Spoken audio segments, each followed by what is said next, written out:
If you're someone that's stuck in a rut, bashing their head against the wall, trying to figure out whether or not it's worth getting into a cool car at a young age, then this video is for you. Hi, my name is Leon, and this is one of the many new YouTube videos that I'll be posting on this channel as part of my end goal with my brand. Whether you're 15 or just turning 30, I'm going to break down all the reasons whether you should or shouldn't get into your dream automobile. And if you haven't already, please subscribe, please like, and turn on post notifications, because if you're someone who wants to make good decisions and get inspired by those who potentially live your dream life, this is the place to discover it all. So let's begin. Ladies and gentlemen, today we are going to be discussing, is it worth it buying a cool car, a nice car, an expensive car at a young age? This is my 2013 Audi S5, and this is one of two luxury vehicles that I own. But I have some ground to stand on because I've worked at exotic car dealerships and I've driven some cool things in my time of living. All right, now that that's over with, let's get to the bones. I'm going to break this down into two things, pros and cons, or otherwise said, why you should and why you shouldn't buy your dream car. And at the end, I will give my personal advice with my experience and guide you in the right direction. All right, let's start off with why you should. One of the many first reasons is life is short, enjoy it now. Now, this is in many ways a great answer to a lot of difficult choices, and in many ways absolutely true.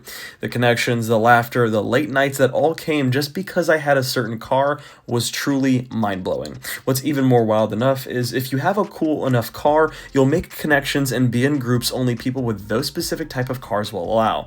This is Corvettes, McLarens, Audis, and they exist in every state, everywhere. Now, the next one is it motivates you to make more money. This is only true if you've already disciplined enough and you take action and use the surrounding details around you to kind of motivate you and keep growing. And in many ways, it can act as a background stress to push you to make the bill in time and in many ways return a yielding long-term effect on the results of how much money you can bring in per month or year. Now, the third one is it builds your personal brand, and this one is vital and can be absolutely lucrative if done right. A majority of the following on my personal brand has come from my Audi S5, and to that I have to hold large amounts of respect for. A great example is my boy One of One S5, amazing dude. This guy built his entire brand leveraging his sick Audi S5, and so this one is very much realistic and probably the biggest reason as to why you should get into your dream car. The fourth one is you're young and you don't have many responsibilities yet. Now, this one also finds its way under a category of life is short and while you're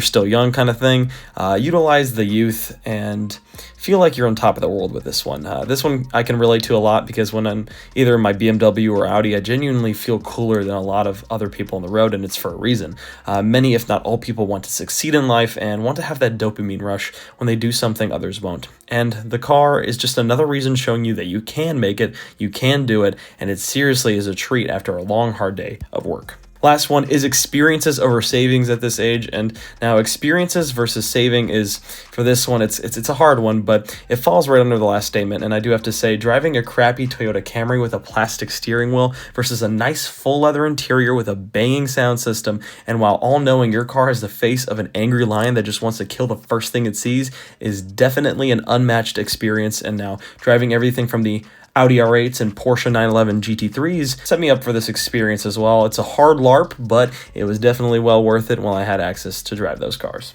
All right, a lot of good pros, but the next one is why you shouldn't buy your car, and the cons are just as good or bad as the pros. And the first, we'll start off with depreciation and the costs that can kill you financially. This is the biggest reason as to why you probably shouldn't get into a nice car at a young age, because if you're doing it for the flashiness and not really utilizing the car's potential for views and all the other pros listed, then this car just isn't for you. The depreciation and the cost of ownership will literally sink your wallet and yourself to ground zero. And I kind of have a leg to stand on this because I'm already $30,000 plus total into fixing my Audi and BMW. Complete waste of money that literally could have gone into anything like investing or starting another business or getting a more reliable car that doesn't need to be as flashy. This one is kind of, once again, half-half, but if you're spending more money than you spent buying the car, there's something kind of wrong here. The next one is insurance, and it can be brutal when you're young if you don't have parents who are willing to put up with your insurance. Man, is this one tough. Up to $5,000 a year is what you can expect, of course varied by state and dependent on what your car is, to insure whatever it is you're driving. This one is even worse because if you spent all this money to get this cool car, spent all the maintenance to fix it, you're battled with a monthly payment if you finance it, and insurance and gas and all this other crazy stuff. Now, one bad month and you're stressed is pretty much the last one, and this is an overall topic that I can just list out in many ways. Either it's one missed payment or one small ding on your door, you're gonna be stressed out like nobody you've ever met. I literally have to put both my cars in the corner of a full lot just to get away from everyone, to make sure that no one gets even the slightest idea of door dinging me or a dumb idea in general, trying to break in. You get it, you get the point.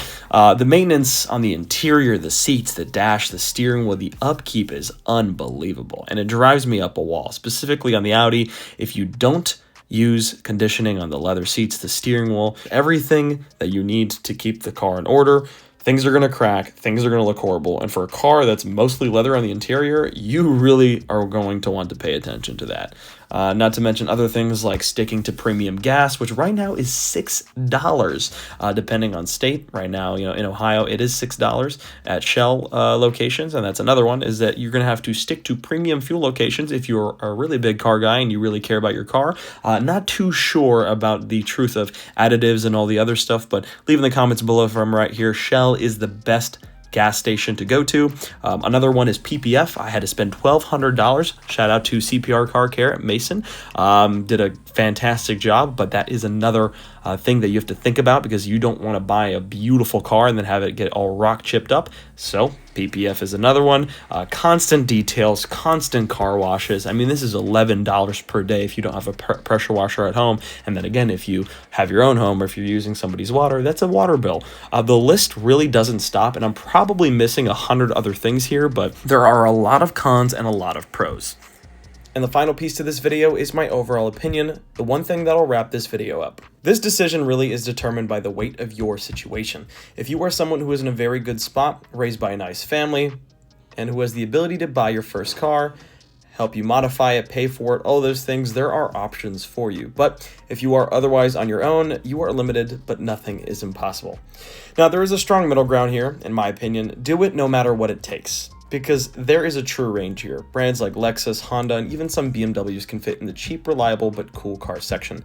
And let's not forget, you can still modify these cars. Even if it's a complete trash bag, there's always a way to get in the door.